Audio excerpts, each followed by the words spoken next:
لیے پاؤں کی ابھری ہوئی ہڈی کو کھلا رکھنا بھی ضروری نہیں، وہ ہر قسم کا جوتا پہن سکتی ہیں۔ احرام کے دوران مرد حضرات کے لیے اپنا سر اور چہرہ دونوں، اور خواتین کے لیے صرف چہرہ ہر وقت کھلا رکھنا ضروری ہے۔ سوتے جاگتے چلتے پھرتے کسی وقت بھی ان کو کپڑے سے نہ ڈھانپیں۔ چونکہ خواتین کے لیے نامحرم مردوں سے پردہ کرنا فرض ہے اور بے پردہ رہنا جائز نہیں، لہذا خواتین نامحرم مردوں کی موجودگی میں دوران احرام چہرے پر نقاب کا کپڑا اس طرح لٹکائیں کہ وہ چہرے سے الگ رہے، اس کے ساتھ نہ لگے۔ اس کے لیے یا تو نقاب کو ہاتھ سے پکڑ کر چہرے سے تھوڑا جدا رکھیں، یا نقاب کے نیچے کوئی ایسی ٹوپی وغیرہ پہن لیں کہ نقاب کا کپڑا چہرے سے جدا رہے۔ خواتین بھی احرام کے لیے اسی طرح 2 رکعت نفل پڑھ لیں، بشرطے کہ پاکی کی حالت میں ہوں اور مکروہ وقت نہ ہو، اور پھر اسی طرح احرام کی نیت کر لیں، مگر تلبیہ بلند آواز سے کہنے کی بجائے آہستہ آواز سے کہیں۔ اگر خود تلبیہ یاد نہ ہو تو کوئی دوسری عورت یا محرم یا خامند کہلوا دے۔ خواتین سے متعلقہ ایک اہم مسئلہ یاد رکھیے، احرام کی ابتدا میں 2 رکعت نماز جو پڑھی جاتی ہے وہ سنت ہے۔ گھر سے روانگی کے وقت اگر عورت کے مخصوص ایام جاری ہوں تو کوئی حرج نہیں، اس سے احرام پر کوئی اثر نہیں پڑتا۔ عورت اس حالت میں بھی احرام کی نیت کر سکتی ہے اور تلبیہ پڑھ سکتی ہے، البتہ احرام کے شروع میں پڑھی جانے والی 2 رکعت نماز چھوڑ دے اور احرام کی نیت کر کے تلبیہ پڑھ لے تو احرام کی پابندیاں شروع ہو جائیں گی۔ ناپاکی کی اس حالت میں عورت نماز نہیں پڑھ سکتی، قرآن کی کوئی سورت یا آیت تلاوت نہیں کر سکتی، البتہ باقی کے ذکر و اذکار، تلبیہ اور درود شریف وغیرہ پڑھ سکتی ہے۔ اس مبارک سفر کے دوران خوب ذوق و شوق اور کثرت سے تلبیہ پڑھتے رہیں، مرد بلند آواز سے اور عورتیں آہستہ آواز سے۔ نیز اس سفر سے پہلے ہی سفر کی نماز کے مسائل اچھی طرح سیکھ لینے چاہیے۔ احرام کی پابندیاں۔ حالت احرام میں مردوں کے لیے سر اور چہرے کو کپڑے سے ڈھانپنا اور ایسا جوتا پہننا منع ہے جس میں پاؤں کی پشت پر ابھری ہوئی ہڈی چھپ جائے۔ مرد حضرات حالت احرام میں تمام نمازیں کھلے سر پڑھیں گے۔ اسی طرح مردوں کے لیے سلے ہوئے کپڑے پہننا منع ہیں، یہاں تک کہ جرابیں بھی نہیں پہن سکتے۔ احرام کی چادروں کے نیچے بھی کوئی سلی ہوئی چیز، بنیان یا جانگیا وغیرہ نہیں پہن سکتے۔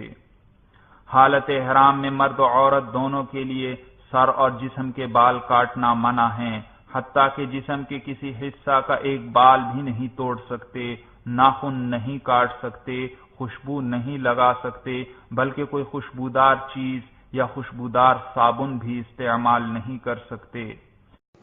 آپ سن رہے ہیں توحید نیٹ ورک کی اسلامک آواز۔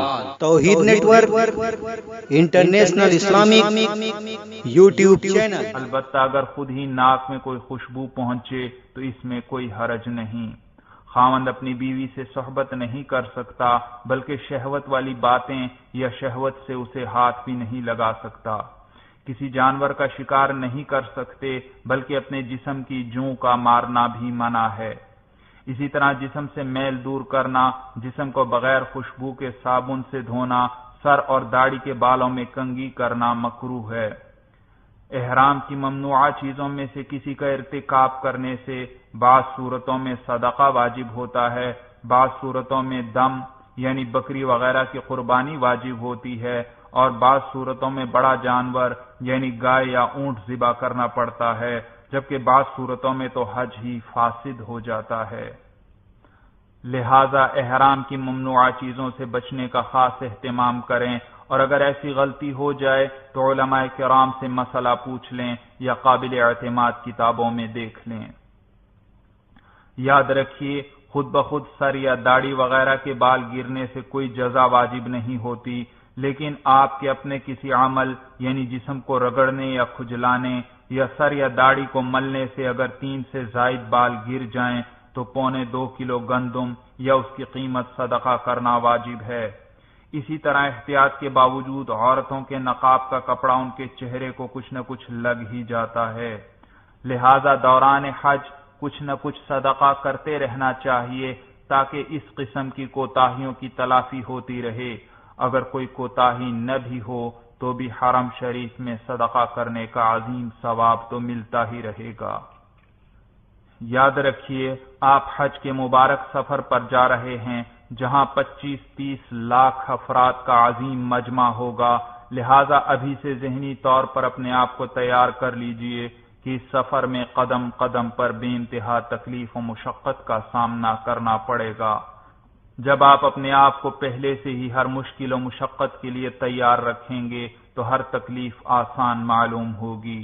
بعض لوگ اس سفر کی مشکلات کی وجہ سے پریشانی میں مبتلا ہو کر بات بے بات دوسروں سے جھگڑتے رہتے ہیں۔ احرام کی حالت میں تو کسی سے جھگڑنا اور بھی برا ہے۔ آپ کے کسی ساتھی یا کسی عرب شخص سے آپ کو کوئی تکلیف بھی پہنچے تو عفو درگزر سے کام لیجئے۔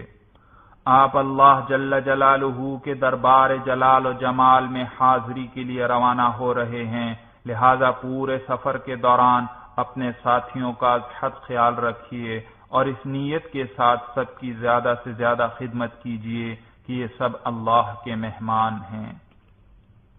جدہ ایئرپورٹ پر کاغذی کارروائی میں تقریباً 6 سے 12 گھنٹے لگ جاتے ہیں۔ نیز یہاں سے فراغت کے بعد آپ کے معلم کا وکیل مکہ مکرمہ لے جانے کے لیے سواری کا انتظام کرے گا، اس میں بھی کبھی 1 دن یا 2 دن کی تاخیر ہو جاتی ہے۔ صبر و تحمل سے کام لیجئے اور ذکر و عبادت میں مشغول رہیے۔ سواری کا انتظام ہو جانے پر گاڑی آپ کو آپ کی رہائش کے لیے معین جگہ پر پہنچا دے گی۔ اپنا سامان اپنی رہائشی جگہ پر رکھ کر مسجد الحرام میں حاضری کی تیاری کر لیجئے۔ اگر اس وقت عورت اپنے مخصوص ایام میں ہو تو ابھی مسجد الحرام نہ جائے، کیونکہ اس حالت میں مسجد میں داخل ہونا منع ہے۔ اس حالت میں عورت اپنی رہائش گاہ پر ہی قیام کرے اور جب پاک ہو جائے اور غسل کر لے تو پھر مسجد الحرام میں حاضری دے اور طواف وغیرہ کرے۔ یاد رکھیے عام لوگ یہ سمجھتے ہیں کہ مکہ مکرمہ پہنچتے ہی فوراً مسجد الحرام میں حاضری ضروری ہے، مگر یہ درست نہیں۔ اب آپ کو خانہ کعبہ کے پاس حاضری اور طواف و سعی جیسی عظیم نعمت حاصل ہونے والی ہے، لہذا ضروری ہے کہ طبیعت میں اطمینان اور نشاط والی کیفیت ہو تاکہ ذوق و شوق سے یہ افعال سر انجام دیے جا سکیں۔ چنانچہ اگر مکہ مکرمہ پہنچنے کے بعد بہت تھکن محسوس کر رہے ہیں یا طبیعت ٹھیک نہیں ہے تو اطمینان سے اپنی رہائش گاہ پر آرام کر لیجئے اور تھکن دور ہو جائے تو پھر مسجد الحرام میں تشریف لے جائیے۔ مسجد الحرام میں یا کسی مسجد میں جب بھی داخل ہونے لگیں تو اعتکاف کی نیت بھی کر لیا کیجئے، اس طرح جب تک آپ مسجد میں رہیں گے آپ کو اعتکاف کا ثواب بھی ملتا رہے گا۔ جب بیت اللہ پر پہلی نظر پڑے تو 3 مرتبہ اللہ اکبر لا الہ الا اللہ کہیے اور راستے سے ہٹ کر ہاتھ اٹھا کر خوب دعا مانگیے۔ یہ قبولیت دعا کا خاص وقت ہے۔ خوب خشوع و خضوع سے اپنے لیے، اپنے اہل و عیال، عزیز و اقارب، دوست احباب اور تمام مسلمانان عالم کے لیے اور دینی و دنیاوی مقاصد میں کامیابی کے لیے خوب طویل دعا مانگ لیجئے۔ دعا سے فارغ ہو کر طواف شروع کرنے سے پہلے ایک اور کام کر لیں تو آئندہ تکلیف سے بچ جائیں گے۔ بے انتہا ہجوم کی وجہ سے حرم میں ساتھی ایک دوسرے سے جدا ہو جائیں تو بڑی پریشانی کا سامنا کرنا پڑتا ہے، لہذا ابھی سے کوئی جگہ ملاقات کے لیے متعین کر لیجئے۔ مسجد الحرام میں کوئی نمایاں سے علامت مقرر کر کے ساتھیوں کو بتلا دیجئے کہ طواف کے بعد اس مقررہ نشانی کے پاس تمام ساتھی اکٹھے ہوں گے۔ خصوصاً آپ کے ہمراہ اگر خواتین ہیں تو ایسی کوئی جگہ متعین کرنا ضروری ہے، ورنہ بعض اوقات ایک دوسرے سے بچھڑنے کی صورت میں ناقابل بیان تکلیف کا سامنا کرنا پڑتا ہے۔ اب طواف کی تیاری کر لیجئے، وضو نہ ہو تو وضو کر لیجئے، وضو کے بغیر طواف صحیح نہ ہوگا۔ پھر احرام کی چادر کو اس طرح لپیٹ لیجئے کہ دایاں کندھا کھلا رہے، جیسا کہ اس تصویر میں دکھایا گیا ہے۔ اسے اضطباع کہا جاتا ہے۔ بعض لوگ شروع سے ہی اس طرح چادر اوڑے رکھتے ہیں اور نمازیں بھی اسی طرح ادا کرتے ہیں، حالانکہ اس طریقے سے نماز ادا کرنا مکروہ ہے۔ یاد رکھیے، اضطباع یعنی دائیں کندھے کو کھلا رکھنا صرف طواف کے 7 چکروں کے دوران کیا جائے گا، اور ہر طواف میں بھی نہیں، بلکہ صرف اس طواف میں جس میں احرام باندھا ہو اور اس طواف کے بعد سعی بھی کرنی ہو۔ سعی کا ذکر آگے آ جائے گا۔ آئیے اب طواف کا طریقہ اچھی طرح سمجھ لیجئے۔ اس تصویر میں خانہ کعبہ کا قریبی منظر دکھلایا گیا ہے، جس میں بیت اللہ کا دروازہ دکھائی دے رہا ہے۔ دروازے کے ساتھ ہی خانہ کعبہ کے کونے پر حجر اسود نصب ہے۔ حجر اسود سے ہی طواف کی ابتدا کی جاتی ہے اور اسی پر طواف کا اختتام ہوتا ہے۔ طواف کا طریقہ یہ ہے کہ طواف کی نیت کر کے حجر اسود کی سیدھ میں آ جائیں، بیت اللہ کی طرف رخ کر کے کھڑے ہوں، اور جس طرح نماز کی ابتدا میں تکبیر تحریمہ کے وقت کانوں تک ہاتھ اٹھائے جاتے ہیں، اسی طرح طواف کی ابتدا میں کانوں تک ہاتھ اٹھائیں اور بسم اللہ اللہ اکبر وللہ الحمد کہیں۔ اس کے بعد حجر اسود کا بوسہ لیا جاتا ہے اور پھر دروازے کی جانب چلتے ہوئے بیت اللہ کے گرد 7 چکر لگائے جاتے ہیں، اور ہر چکر کے اختتام پر حجر اسود کا اسی طرح بوسہ لیا جاتا ہے۔ جب 7واں چکر پورا ہو جائے اور حجر اسود کا بوسہ لے لے تو یہ ایک طواف مکمل ہوا۔ ہر طواف کے بعد 2 رکعت نماز پڑھنا واجب ہے۔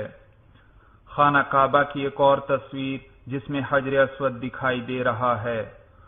سرخ لکیر کے ذریعے حجر اسود کی سیدھ کی وضاحت کی گئی ہے، جبکہ نیلی لکیر کے ذریعے طواف کرنے والے کا رخ بتلایا گیا ہے۔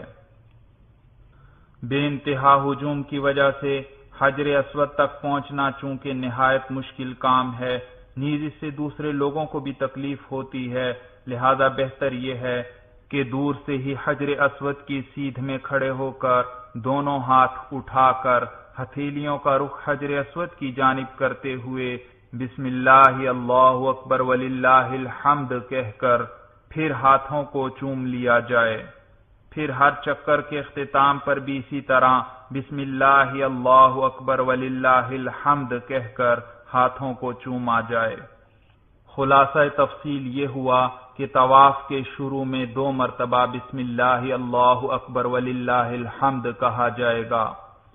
پہلے دونوں ہاتھ کانوں تک اٹھا کر بسم اللہ اللہ اکبر وللہ الحمد کہا جائے گا، اور پھر دونوں ہاتھ سینے کے لگ بھگ اٹھا کر بسم اللہ اللہ اکبر وللہ الحمد کہا جائے گا، اور پھر ان ہاتھوں کو بوسہ دیا جائے گا۔ جبکہ ہر چکر کے اختتام پر ایک ہی مرتبہ دونوں ہاتھوں کو سینے کے لگ بھگ اٹھا کر بسم اللہ اللہ اکبر وللہ الحمد کہا جائے گا، اور پھر ان ہاتھوں کو بوسہ دیا جائے گا۔ آج سے کئی سال پیشتر لوگوں کی سہولت کے لیے سعودی حکومت نے حجر اسود کے سامنے اس کی سیدھ میں زمین پر سنگ مرمر کی سیاہ پٹی بنائی تھی۔